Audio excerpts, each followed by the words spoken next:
first to do so since KD in 2019. By the way, Shaq, he's the only one to go on and win another title with his new team. As we welcome in our esteemed panel, we have Bobby Marks, who must have flown overnight from New York, Chineo Gumake, Danny Green. So psyched to be talking to you guys about everything that has been happening. But first, Bobby, you know he has to keep it real for us. So in terms of value, how's Jaylen Brown viewed around the league? Hannah, it's all over the place. I think it's a matter of what teams you talk to. I think it's the analytics versus the eye test. The analytics are not great. When you look at Jaylen Brown the last 4 years, Boston's net rating is better with him off the court. This past year, they were a plus 10 when Brown was off the court. However, I'm an eye test person. Yes, no So when kidding. you go the eye test, and I know Danny likes the eye test too. Yes, I do. This is what I see. Yeah. Top 10 player in the NBA, 29 years old, in the prime of his career, on a 3-year contract without a player option here, and has played at least 60 games in 4 out of the last 5 years. So you know what you're getting with Jaylen Brown. So it's all over the place. He literally kept them afloat with Jason Tatum on the bench. They exceeded expectations. Yes, I mean, again, I'm more of an eye test person, analytics. What did Josh Hart? Well, they call it strategy now, Danny. Okay.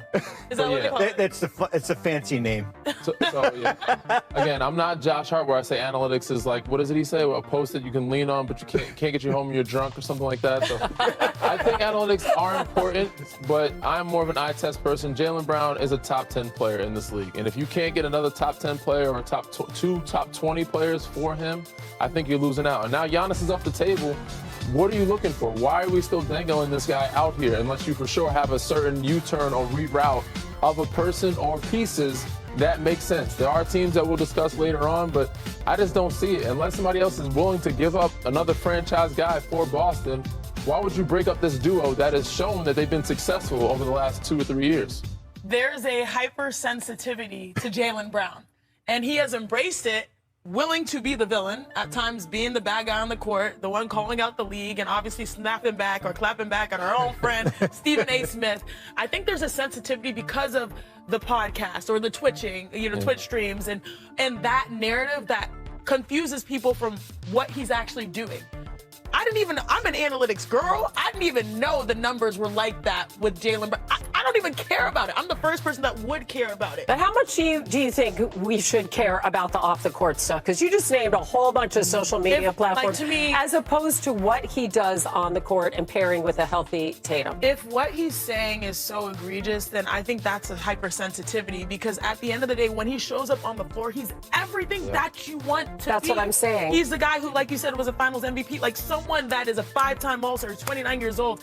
And when his team needed him to rally, he did it this year at a very, very high level. And so I understand the narratives might look a little sus, okay? They might look a little sus with what he says, this being my favorite year and stuff. But like, you won a championship with those two together, it must take an act of God, something huge, in my opinion, to break it up. But it seems like the 4 first-round picks is almost like telling us, oh, we'll do it, but you're going to have to give us everything. It just feels like that relationship would have to be so fractured to make this like a done deal where they have to move him. But you told us they're actually calling people. Yeah, right? listen, so this is not them just here? This is not just them taking calls. And right. Certainly they've talked with teams here. I think when you look around the league here, and I'm just going back to my days with the Nets when Mikhail Prokhorov bought us in 2010. When you have a new owner, they are the ultimate wild card. And Prokhorov that year wanted to go get Carmelo Anthony, and then he wanted to go get. They want a star, and you know who I'm looking at? Portland. Oh, new owner Tom Duncan here. Where the Trailblazers are, they've got draft picks. They've got 5 tradable firsts. You look at young players like Tumani Kamara, Shaden Sharp. If they're looking for that Pate presence, is it Donovan Clingan here? They certainly have the salary to go out and make a deal here. And I think Portland's the wild card for the whole summer, not just with Jaylen Brown. So I have a question here. Do we think that, because anybody that watches basketball will say this is a guy that you want to value, someone in the prime of their career. Is it more so we understand what Boston is, a personality fit that is just kind of rubbing the wrong way, which means you're open to taking calls? Is that the issue? Or are they leaning on this actual analytics saying, oh, well, technically we were better when he was off the floor. And they're actually calling people themselves. To They're me, not it's a little bit of just mixed taking messages calls. because right? the eye test is Yeah. like, this is a great player, but then on the other side, you're seeing them take calls. I think when you look at it, listen, they were up 3-1 against Philadelphia, and I think when they take a big picture, take a step back, they realize that this roster is not good enough. Yeah. So how do that you makes address if it's splitting up? I mean, it's hard to do. Yeah. It's hard. Chene, you look at Yeah. what he did this year. Yeah. Yeah, as Hannah said, he carried. But to this gain team. Yeah, and elsewhere, maybe is what It they're- depends on what you value, right? Right, on the other side. All right, let's get one. His longevity. I mean, among, of course, everything else that he's accomplished with that, NBA's all-time leader in points and games played. I'm not sure that he has anything on SportsCenter anchor Linda Cohn.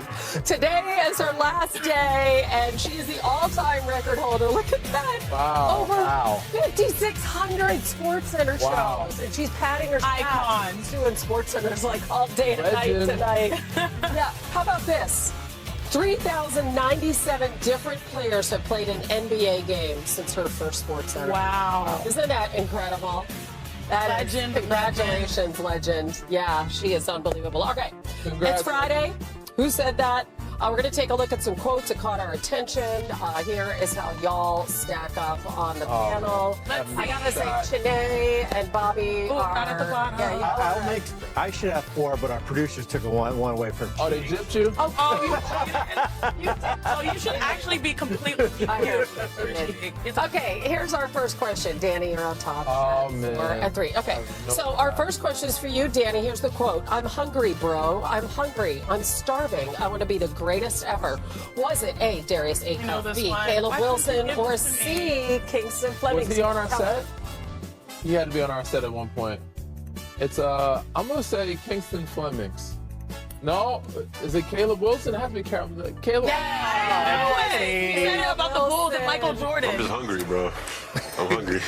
I wasn't on the set. He was on our set more than once. So we had him in San Antonio. I want to be the greatest ever. So I'm like, he didn't say it. Then I love that kid, too. You know, I should have known. Great. I should have known. Okay. Shut up. Carolina But you know, kid. anytime I know one, I'm gonna mess up on mine. He's got such a good personality. Why'd I have to Caleb go Wilson. first? I mean, he just lights up the screen. All right. This is for you, Bobby. No cheating. Who said, quote, he plays tough, he is tough. I bet he plays dominoes, too. I'm going to have to crack his head in that. Was it A, LeBron James, B, Anthony Edwards, or C, Jimmy Butler? Man. Butler. Yeah, that sounds. Jimmy Butler? Definitely. Oh, he's All so right, confident. all right. So, You knew who it. was it? Let's see. There you go. Domino sold it. Dominoes. Domino. 4 and 3. All right. I bet he played dominoes too. So I'm practice head in that. But It was the dominoes, you knew. There you go. All right, Chene, this is for you. Who said, quote, he may have a baby face, he may look younger than most of these guys, but he's a killer on the court. Was it Braden Burry's dad? Was it Nate Amen's mom? Or was it Keaton Wadler's dad? This is a tough one right That's here. a hard Why'd one. y'all do this to me? Man, Okay. they all have. baby Okay, faces. so say who might look younger than the other guys. They all have baby faces. Good luck. Killer on the court. Good luck. Just go pick somebody. We're running I'm out of going time. Keaton Wadler. I'm thinking Braden Burry. It was He may have a hard. baby face. He may look younger than most of these guys, but he's a killer on the court. There you go. All right. Okay, guys, our last one is for everyone who said, quote, Spider-Man is the reason